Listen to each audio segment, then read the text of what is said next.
Bonjour et bienvenue à l'invité de Thierry Dim. Nous sommes à Palais Expo dans le cadre du salon Communica et nous avons le plaisir d'accueillir aujourd'hui Monsieur Jean-Marc Goussetti. Bonjour Jean-Marc. Bonjour Thierry Dim. Compte tenu de la situation actuelle et compte tenu également du récent livre que vous avez sorti, est-ce qu'on peut dire aujourd'hui que le PowerPoint est mort?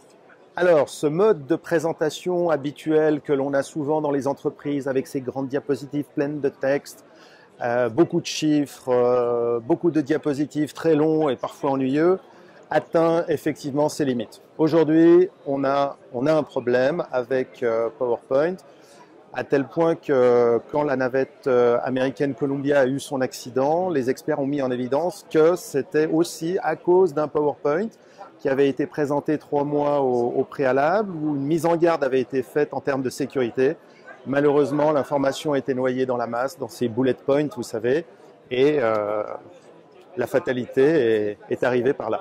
Alors, mais pourquoi selon vous alors les gens continuent toujours à utiliser PowerPoint? Ben, c'est une bonne question. Moi, j'essaye de faire mon chemin en provoquant une prise de conscience, en disant mais on peut faire autrement, on peut faire différemment, on peut faire probablement mieux. Je suis dans la même veine, sans en faire partie, du parti anti-PowerPoint, qui est un parti politique suisse qui s'est créé il y a quelques années et qui a mis en évidence qu'en Suisse, il y a une destruction de valeurs, comme dans le monde entier, à cause de ces présentations PowerPoint. Près d'1 milliard de francs sont perdus chaque année à cause des mauvaises présentations PowerPoint, selon ce parti.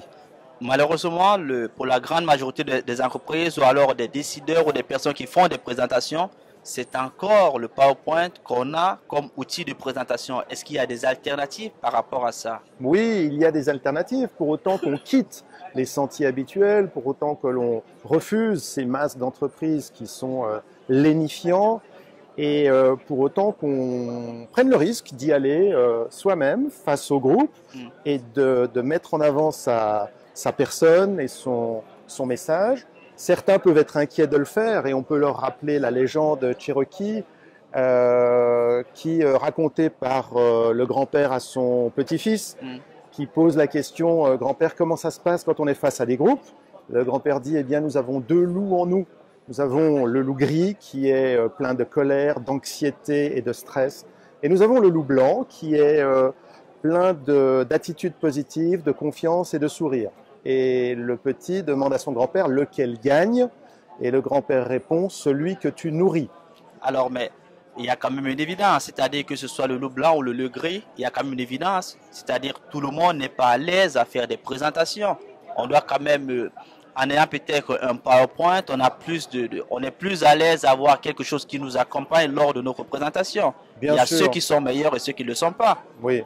Alors, on peut effectivement prendre du PowerPoint pour finir, mais le simplifier, enlever le texte, mettre ça dans la zone page de commentaires. Hein, Bill Gates nous a prévu ça.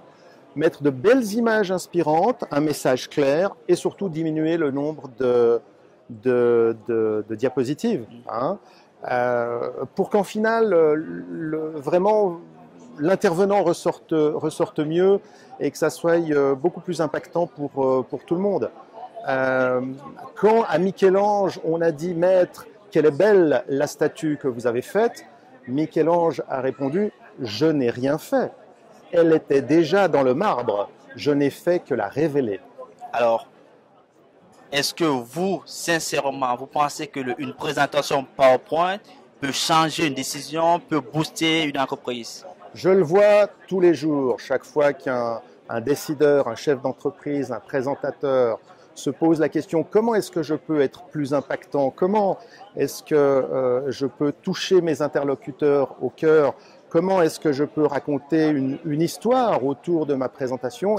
Ça peut être des clients comme des collaborateurs. Hein. Ça donne du résultat. La question c'est, on ne va pas faire mieux, on va faire différent. Comme ce chef d'entreprise qui a dû faire une présentation à ses syndicats de l'adaptation du taux technique de la caisse de pension. Vous voyez Thierry, c'est vraiment un sujet assez technique. Eh bien, il a commencé par raconter l'histoire des oies migratrices. Vous savez, ces grands V qu'il y a dans le ciel. Et il a commencé avec un slogan qui est « Si tu veux aller vite, va seul, mais si tu veux aller loin, viens avec nous. Et par cette image, par cette anecdote, eh bien, la présentation a bien débuté et elle s'est bien terminée, puisque au final, les syndicats ont accepté l'adaptation du taux technique de la caisse de pension. Merci Jean-Marc pour ces explications. Merci Thierry. Quant à vous, nous vous donnons rendez-vous très prochainement avec un nouvel invité. Au revoir.